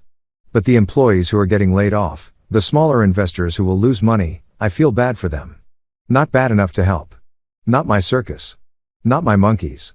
They didn't put me in charge of that business. They don't get to make me responsible for its failure. Daniel studied me. You've changed, man. You're harder than you used to be. No, I'm just done being soft in ways that hurt me. There's a difference. My phone buzzed. An unknown number. I almost didn't answer, but something made me pick up. Michael Peterson. A woman's voice vaguely familiar. Yes, this is Catherine Vickers. We met at a charity gala a few years ago. I was a friend of Claire's. Catherine, the one who'd called me adaptable like it was a compliment. I remember I'm calling because, well, this is awkward, but I'm on the board of the Riverside Foundation. We provide educational opportunities for underprivileged youth and we're looking for new board members and donors. And you thought of me because you're exactly the kind of success story we want to promote. Someone who came from nothing and made something of himself. Your story is inspiring, Michael. My story is that I was quietly successful until I wasn't quiet anymore. Still, it's compelling. And you have resources now that could help a lot of kids like you used to be. I thought about that about 12-year-old me calculating lunch money, about teenage me building websites for $20 a pop, about all the times I'd wish someone with resources had seen me, helped me, invested in me. Thomas had done that, had given me the mentorship and eventually the capital to become who I was. Maybe it was time to pay that forward. Send me information about the foundation. I said, I'll think about it. Really, Catherine, if I join your board, I'm not going to be a trophy. I'm going to work. I'm going to have opinions. I'm going to push for changes if I think they're needed. If you want a quiet donor who shows up for photos and writes checks, I'm not your guy. She laughed. That's exactly what we need. Someone who will shake things up. After I hung up, Daniel grinned at me. Joining the charity circuit, maybe if I can do it my way. Your way being active, engaged, actually helping instead of just performing helpfulness. That's going to piss off the old guard. They like their charity nice and decorative. Let them be pissed. I'm done worrying about what people like that think of me. We finished our coffee and walked back to the office. The sun was setting over Brooklyn, painting the warehouse windows gold. Inside, the team was still working. Young engineers and analysts, most of them straight out of college. All of them brilliant and hungry and building something real. This was mine. Not inherited, not given, not writing on someone else's name. Mine. My phone buzzed again. This time I recognized the number. Jennifer, Michael, you need to hear this. Anderson Holdings bankruptcy trustee just contacted me. They want to negotiate a deal. What kind of deal? They're willing to sell you the company. Or what's left of it. For approximately $8 million. I stopped walking. They want me to buy Anderson Holdings. What's left of it? Yes. The real estate has been liquidated. The tech division sold off, but the core holding company and a few subsidiary assets remain. The trustee thinks you're the most logical buyer since you understand the business structure and you have the capital. That's insane, is it? You could buy it, restructure it, maybe even make it profitable again. It's a good deal, Michael. $8 million for assets that were valued at 20 plus just a year ago. Because they're worth less now. Because the business failed doesn't mean it can't be saved. I thought about it. Buying Anderson Holdings, owning the company that Richard had been so proud of. The symmetry was almost poetic. What does Richard think about this? He doesn't have a say. It's a bankruptcy asset. But word is he's furious. He's trying to find other buyers, but no one else is interested. So, I'd be buying it out from under him. Essentially, yes. I walked to the warehouse windows, looking out at Brooklyn. Behind me, my team was building something new, something that mattered. Did I really want to drag myself back into the Anderson world, even as its owner? No, I said finally. No, I'm not interested. Thanks for the heads up, Jennifer, but I'm not buying it. Michael, this is a significant opportunity for someone else. Not for me. I'm done with the Andersons. I'm done with that whole world. Let someone else save them or let the company dissolve. I don't care which. You're turning down a potential bargain acquisition because of personal feelings. I'm turning down a distraction from what I'm actually trying to build. The Anderson Holdings purchase would be revenge dressed up as business. I'm not interested in revenge anymore. I'm interested in building something that matters. That's very mature of you. Don't sound so surprised. She laughed. Fair enough. I'll inform the trustee. And Michael, for what it's worth, I think you're making the right choice. Yeah, me too. The Riverside Foundation office was nothing like I'd expected. No marble lobbies or expensive art. Just a renovated brownstone in Harlem with cheerful chaos spilling out of every room. Kids doing homework. College students mentoring. Volunteers organizing book drives. Catherine met me at the door. She looked different from the last time I'd seen her. Less polished, more genuine. Michael, thanks for coming. Thanks for inviting me. She led me through the building, explaining programs as we walked. We serve about 300 students directly with another 1,000 through our partner programs. Tutoring, college prep, scholarship support, mentorship, everything I wish I'd had when I was growing up. You grew up needing this kind of program. She smiled. The Catherine Vickers you met at that gala was fourth-generation wealth living off trust funds. But my grandfather was the first Vickers to have money. He was a janitor who saved every penny and invested in real estate when Harlem was cheap. By the time I was born, we were wealthy. But he never forgot where he came from. This foundation was his dream. I'm just trying to honor it. We reached a classroom where a dozen teenagers were gathered around laptops, clearly working on some kind of project. A young woman, mid-20s, wearing a Girls Who Code t-shirt was helping them debug something. This is our technology track. Catherine said, we partner with local tech companies to give kids real-world experience. It's our newest program. We're hoping to expand it, but we need funding and expertise. I watched the kids work. One of them, a black girl, maybe 15 years old, was flying through code with the kind of fluency that reminded me of myself at that age. Hungry, focused, smart in a way that school didn't always catch. What's her name? I asked quietly. Jasmine. She's brilliant. Won a citywide coding competition last year, but her family can't afford college, so we're trying to line up scholarships. I walked over to the table. Jasmine looked up, wary in the way kids get when adults invade their space. That's elegant code, I said, pointing at her screen. You using recursion to solve the tree traversal? Her weariness shifted to interest. Yeah, it's faster than iteration for this size data set. Have you thought about memoization to optimize the repeated calculations? Her eyes lit up. I tried, but I couldn't get the cache management right. We spent the next 20 minutes working through the problem together. By the end, she'd optimized her code by about 40% and was grinning like she'd won the lottery. You're good at this, she said. So, are you better than I was at your age? Really? Really? What are you planning to study in college? Computer science. If I can afford to go, you'll go, I said. Trust me on that. After the tour, Catherine and I sat in her office, a cramped room with a desk drowning in paperwork and photos of students on every surface. So, she said, what do you think? I think you're doing important work. But you're thinking too small. She raised an eyebrow. Too small. 300 students. That's great, but it's not scalable. You need infrastructure, partnerships, a sustainable funding model that doesn't rely on individual donors. You need to think like a business. We're a nonprofit, Michael. We're not a business.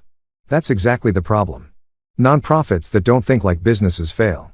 You need sustainable revenue streams, measurable outcomes, scalable processes. You're running this like a passion project. It should be run like a social enterprise.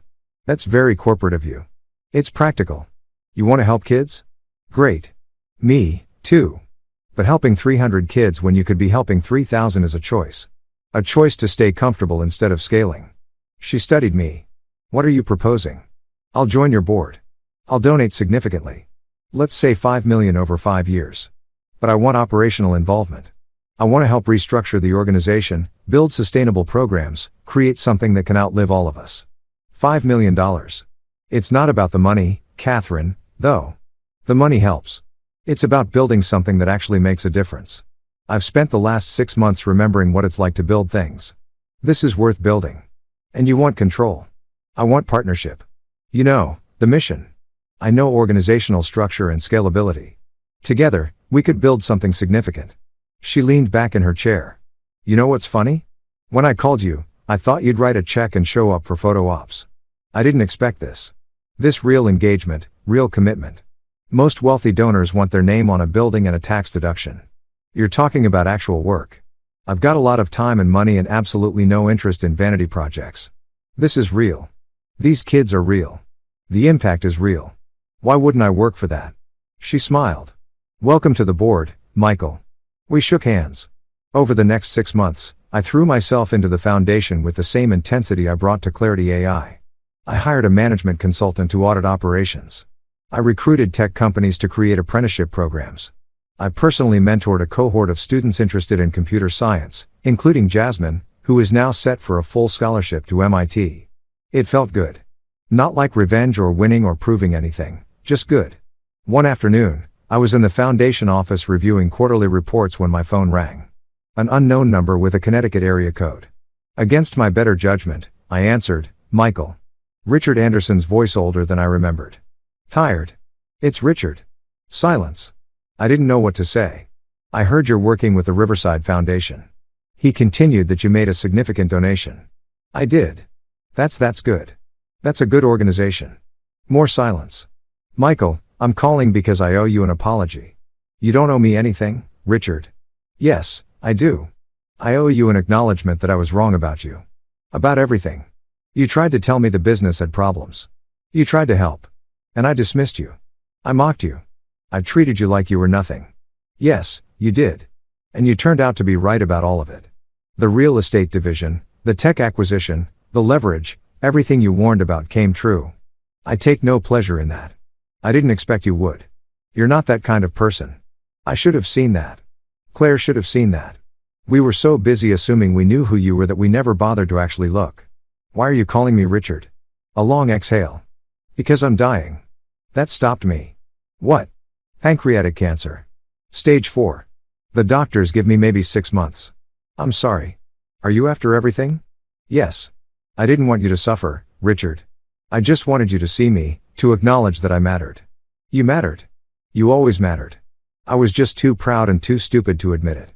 Okay, that's it. Okay. What do you want me to say? That I forgive you? Fine. I forgive you.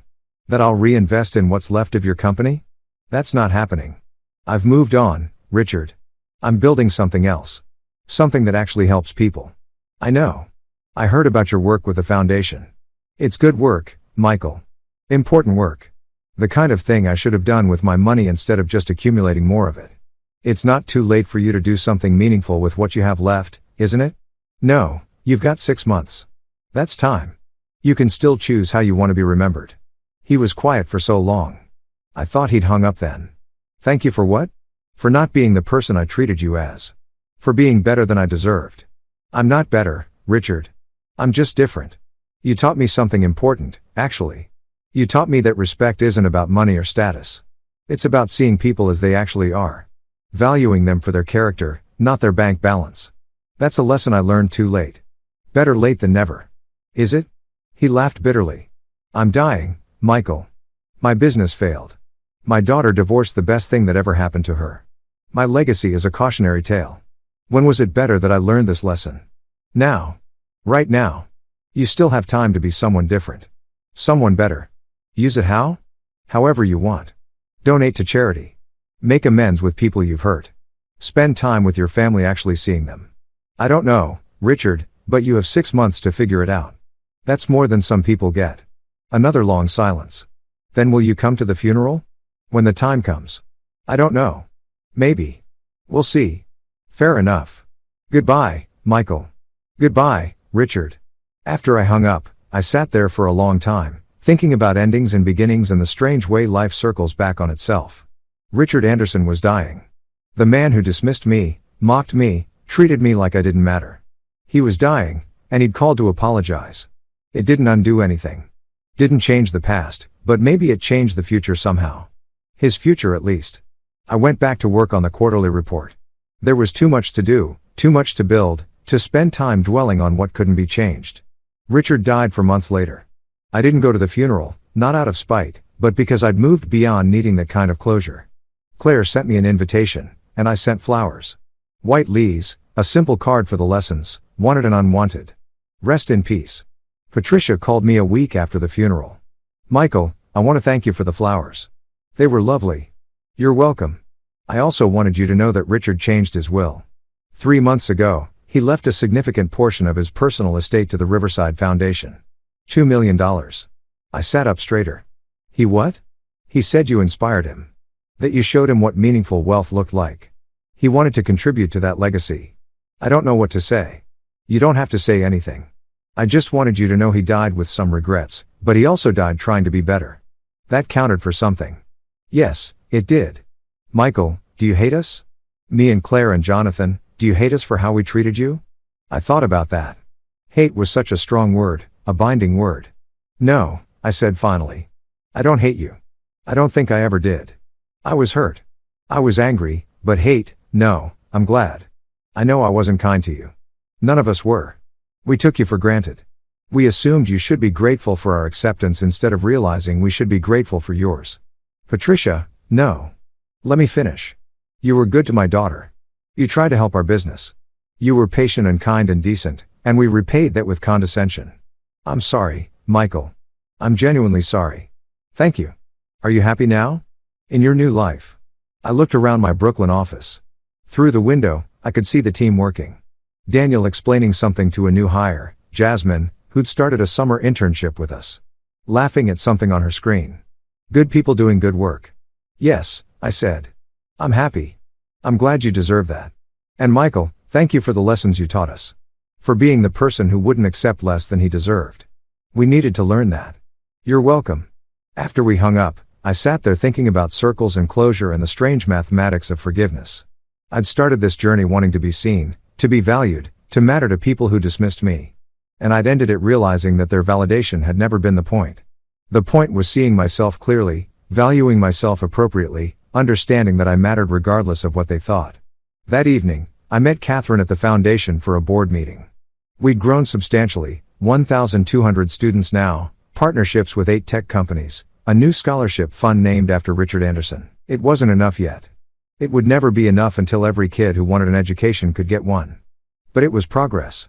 After the meeting, Catherine and I grabbed dinner at a small Italian place in Harlem. You seem at peace, she said. Different from when I first called you 6 months ago. I am at peace. Is it because of Richard's donation? No. That's generous and it'll help a lot of kids. But that's not it. Then what? I thought about how to explain it.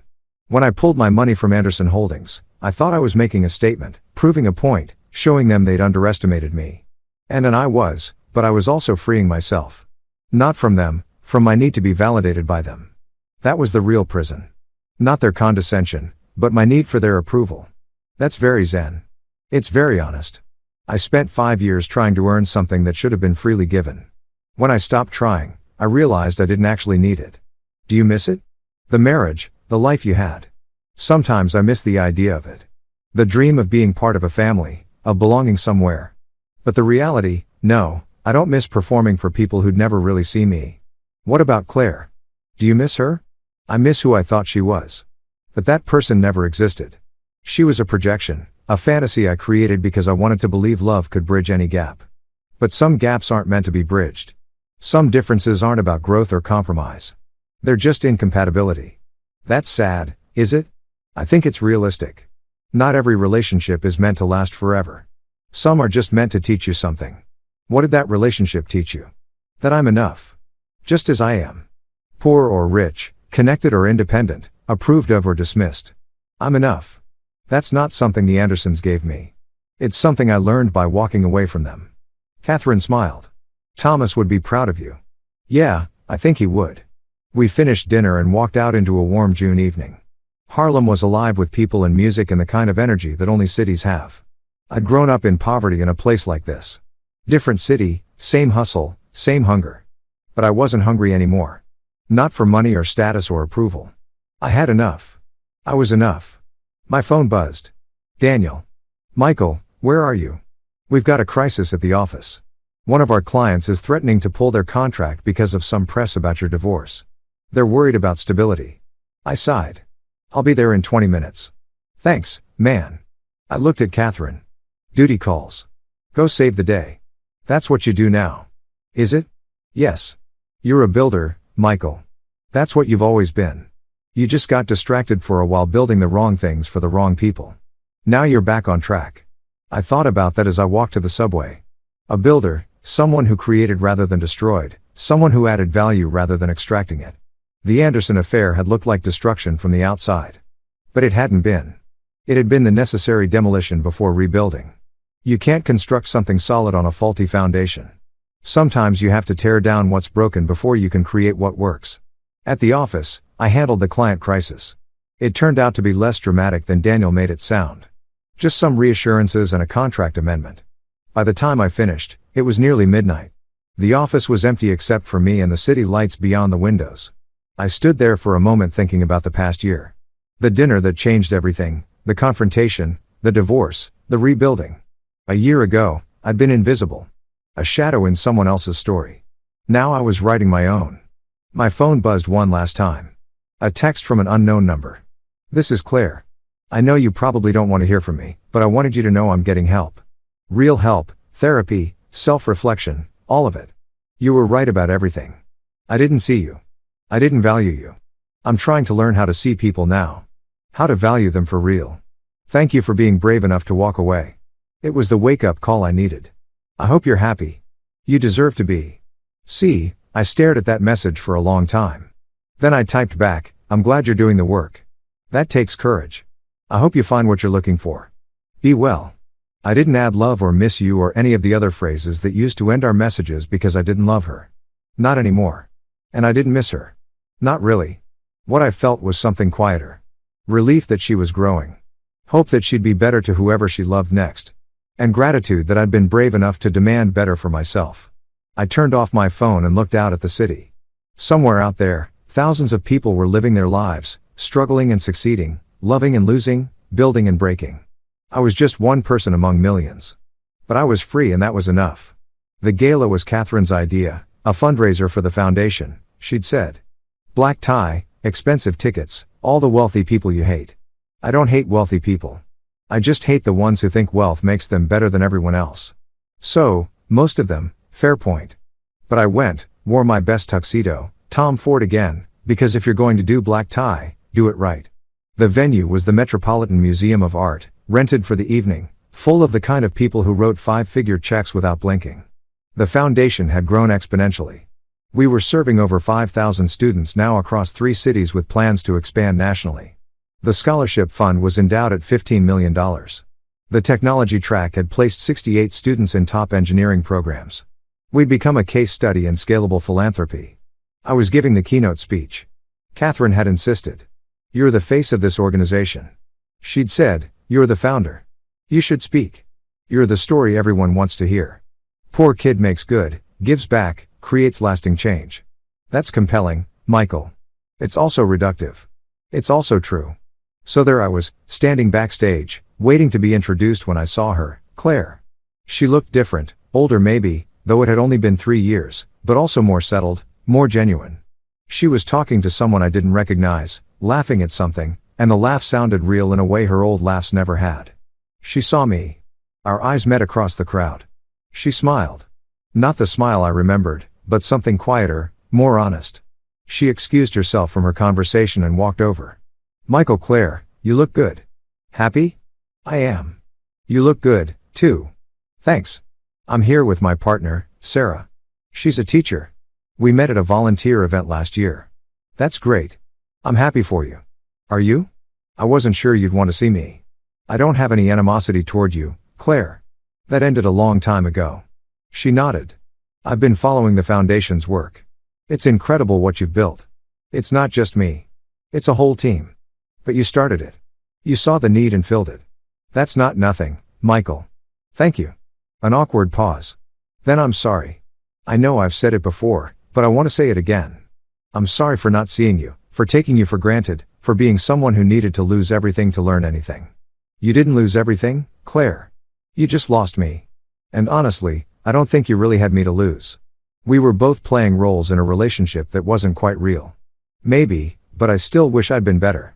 You're being better now. That's what matters. She smiled. I like to think so. Sarah helps. She calls me on my makes me actually look at people instead of just categorizing them. She sounds good for you. She is. And you? Anyone special? I thought about the question. There had been dates over the past 3 years, a couple of relationships that didn't quite stick. Nothing serious. I was okay with that. Not yet, but I'm not looking. If it happens, it happens. That's healthy. It's honest. Catherine appeared, tapping her watch. Michael, you're on in 5. Okay. Thanks. I turned back to Claire. It was good to see you. You, too, Michael. Break a leg. I'm looking forward to hearing what you have to say. I walked toward the stage, my heart surprisingly calm. Seeing Claire should have felt like something painful or bitter or nostalgic. Instead, it just felt like seeing an old acquaintance, someone I used to know well but had grown apart from normal human. Okay. The introduction was warm. Catherine talking about my work with the Foundation, the impact we'd had, the lives we'd changed. Then I was walking on stage, standing in front of 500 people in formal wear, looking out at a sea of faces. I saw Claire and her partner Sarah. I saw Catherine beaming from the side of the stage. I saw Jasmine, who was now a sophomore at MIT and had come back to volunteer at the event. I saw Daniel, who'd become a Foundation board member. I saw Patricia Anderson sitting near the back, looking smaller and older without Richard beside her. I took a breath and began. 3 years ago, I was sitting at a dinner table with people who thought they knew exactly who I was. They'd made assumptions based on how I dressed, where I came from, what they thought I could contribute. They were wrong. But for 5 years, I let them be wrong because I wanted something from them. Acceptance, approval, belonging. When I finally walked away from that table, I thought I was making a grand statement, proving them wrong, showing them what they'd missed. And maybe I was. But more importantly, I was freeing myself to become someone different, someone who built things that mattered rather than performing for people who didn't. The Riverside Foundation exists because I learned a hard lesson. Your worth isn't determined by who sees it. It's inherent, unchangeable. The question isn't whether you're valuable. You are. The question is whether you're investing your value in things that deserve it. Every student we serve, every scholarship we fund, every mentorship program we create, that's an investment and inherent worth. We're not saving these kids. They don't need saving. We're just removing the barriers that keep them from showing the world what they already are. Brilliant, capable, deserving of every opportunity. I grew up poor. Really poor. The kind of poor where you learn to be invisible because being seen means being mocked. I learned to make myself small, to not take up space, to be grateful for scraps of attention from people who had more than me. And then I got lucky. I met a mentor who saw me, really saw me and invested in me. Not just money though that helped, but time, attention, belief. He taught me that wealth isn't just about capital. It's about what you choose to build with that capital. For years, I forgot that lesson. I got married into a wealthy family and spent 5 years trying to earn acceptance from people who'd already decided I wasn't worth their respect. I could have spent those 5 years building something meaningful. Instead, I spent them being small. When I finally walked away, when I finally reclaimed my own worth, I had to figure out who I was without the performance, without the mask, without the need for external validation. And I discovered something surprising. I'm a builder. That's what I've always been. I build code. I build companies. I build relationships. I build systems. But I've been building on someone else's foundation according to someone else's blueprint for someone else's approval. The Riverside Foundation is mine. Not in the sense that I own it. It belongs to all of us, to the students we serve, to the community we're part of. But it's mine in the sense that I chose it. I built it. I invest in it every day because I believe in it, not because anyone told me to. Every kid we help is another person who gets to learn what I learned. You don't need permission to be valuable. You don't need acceptance from the right people or admission to the right schools or approval from the right families. You just need opportunity, support, someone who sees you and believes in you and gives you the tools to build your own foundation. Tonight, we're asking you to invest in that belief. Not in saving anyone. These kids don't need saving, but in removing barriers, in creating opportunities, in building a world where worth is recognized rather than having to be proven. I'm not standing here as a success story. I'm standing here as someone who got lucky and who's trying to make sure luck isn't the determining factor for the next generation. These kids are brilliant. They're capable. They just need a chance. Give them that chance. Not because it makes you feel good, though it will. Not because it looks good on your tax return, though it does, but because it's right. Because every person deserves the opportunity to build their own foundation rather than having to perform on someone else's stage. Thank you. The applause was immediate and sustained. I walked off the stage feeling lighter than I had in years. Catherine grabbed me in a hug. That was perfect, she said. Honest and raw and perfect. I just told the truth. That's why it was perfect. The rest of the evening was a blur of conversations, introductions, pledges. By the time the event ended, we'd raised $2.3 million, enough to expand to 2 more cities to fund another 100 scholarships to keep building. I was heading toward the exit when Patricia Anderson caught up with me. Michael, do you have a moment? Of course. We stepped into a quieter corner of the museum, away from the crowds. Your speech was beautiful, she said. Painful, but beautiful. I heard Richard in it. The lessons he taught you, not intentionally, but through his failures. He taught me a lot. Not all of it pleasant. No, but you took those painful lessons and built something meaningful. That's more than most people do with pain. They just pass it on. Is that why you're here? To tell me I handled my pain well. She smiled sadly. No, I'm here because I want to donate significantly. Richard left me quite well off and I've been thinking about what to do with it. I'd like to establish a scholarship fund in his name. Not to absolve him. He made his mistakes and he owned them at the end. But to honor what he should have been, what he could have been if he'd learned these lessons earlier. That's generous, Patricia. It's necessary for me, not for him. I need to believe that our wealth can do some good. That our family's legacy can be more than just what it was. How much are you thinking? $5 million endowed specifically for first-generation college students from working-class backgrounds. Kids like you were kids who shouldn't have to be invisible to survive. I felt something catch in my throat. That would change a lot of lives. Good lives should be changed. We had the resources to do it all along. We just never thought to ask how.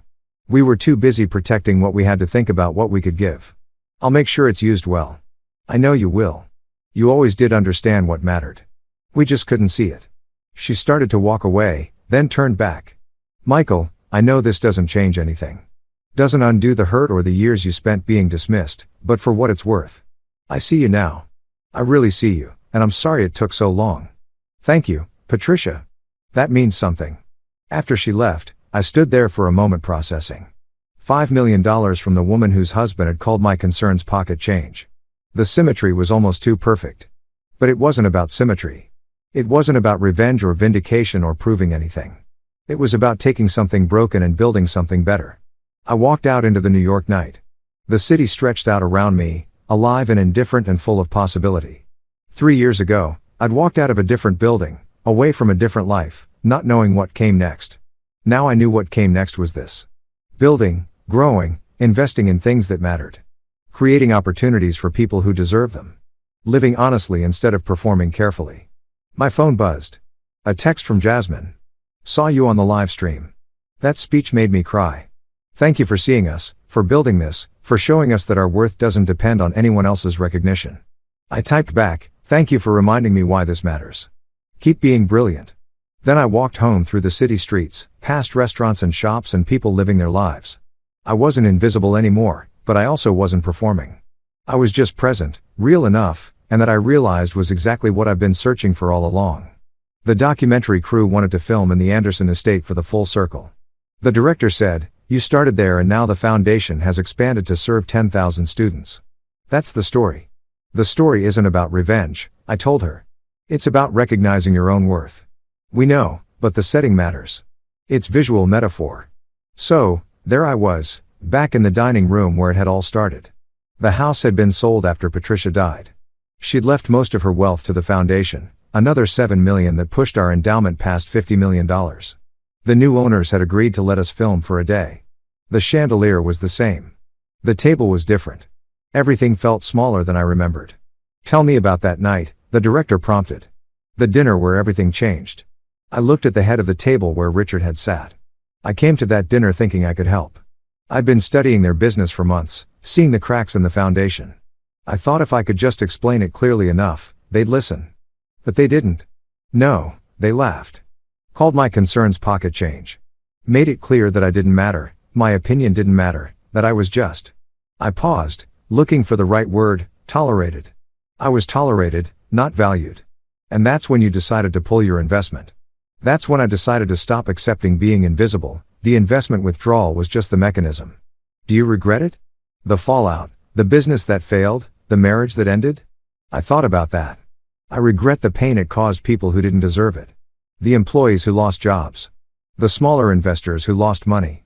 But do I regret standing up for myself? No. I'd do it again. Even knowing what it would cost.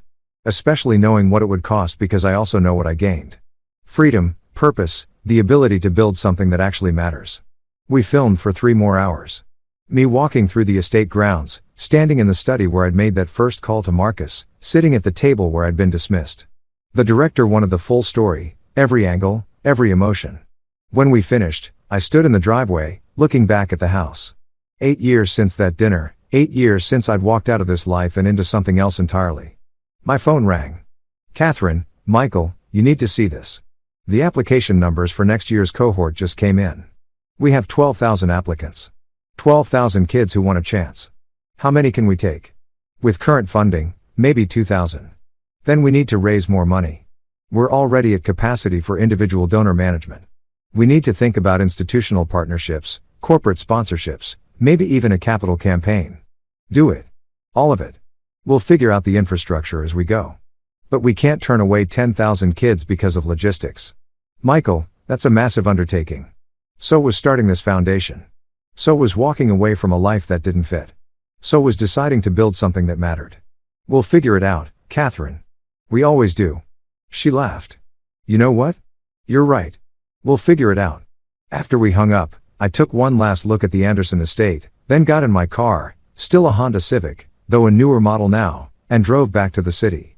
The documentary would air in 6 months. It would tell the story of a man who walked away from wealth and found purpose, who turned hurt into healing, who built something meaningful from the rubble of a failed marriage and a collapsed business. But that wasn't really the story.